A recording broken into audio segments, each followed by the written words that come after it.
What's up everyone, welcome back to the channel.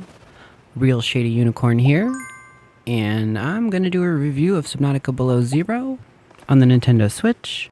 I'm gonna play live while I talk, so we can kind of follow along a little bit. I'm just gonna jump in from where I left off before.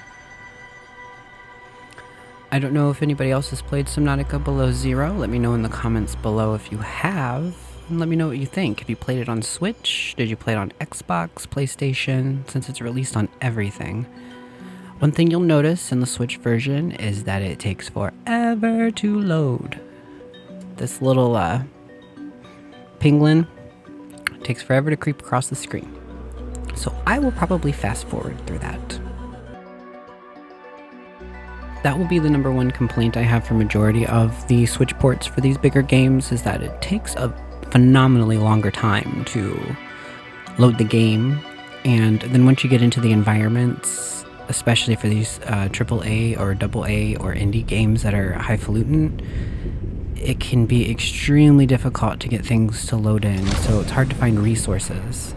Alright, so we're in our base. Let's go ahead and kind of take a look around here and see how the graphics are. The graphics look really good considering it's on the Switch. In my previous review I did the original Subnautica Switch port, and I recommended playing the Below Zero version if you wanted to play Subnautica, simply because there's actually a story in Below Zero and there's voice acting, and the graphics are so much better because they got to perfect and add in things that they didn't get added into the original Subnautica. So as you can see, the lighting's pretty good. It has some muddiness if you try to look for too far ahead. That kind of clears up in the Below Zero on Xbox, and you can kind of see pixelation and kind of graphics breaking on the edges, and you kind of see that fuzz.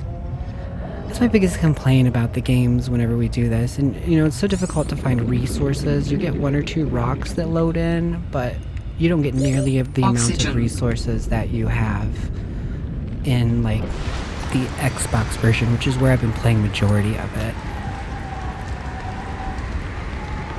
You can kind of see it's not nearly as stunning on the Switch as it is on the Xbox. With that being said, as you play through, you do get to enjoy the experience of exploring an alien planet and finding things that you need to make resources, including your sea truck and batteries and your scanner, all those things that you need, your fins.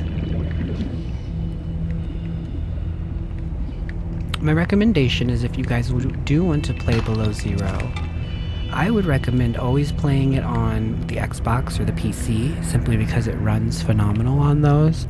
But if all you have is a Switch, I would go ahead and do Below Zero first. I would not recommend playing the original Subnautica because it might change the way you feel about it, and you may not want to try Below Zero after that. So I would recommend getting this one because the graphics are just so much better.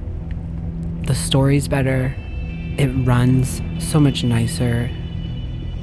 The original Subnautica is great on Xbox. It's great on PC, but it's not so good on the Switch. It's very muddy. It's very hard to get resources that you need because they just don't load in. You have to go forever. I mean, you can play 20-30 minutes without resources loading in. This one at least has a little more resources loading in, so that makes for a better experience because you can actually progress the game. All in all, as you can see, the graphics are decent. The game runs well. I don't have anything in the Switch version just yet that's too exciting. I play it on Xbox more often simply because of the graphics are so much better.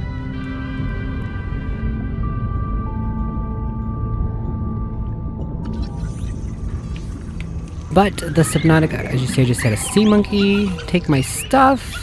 You gotta watch out for those. This version of Subnautica Below Zero on the Switch, though, is well doable. It's very doable. It's something that you can actually play. I don't know that I'd recommend in handheld mode, but it's definitely doable in regular mode. It looks nice.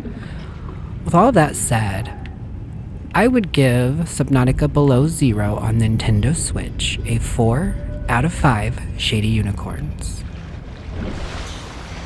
Hopefully you found this video informative. Hopefully you enjoyed the little bit of experience we got with the graphics and kind of the loading with the Switch.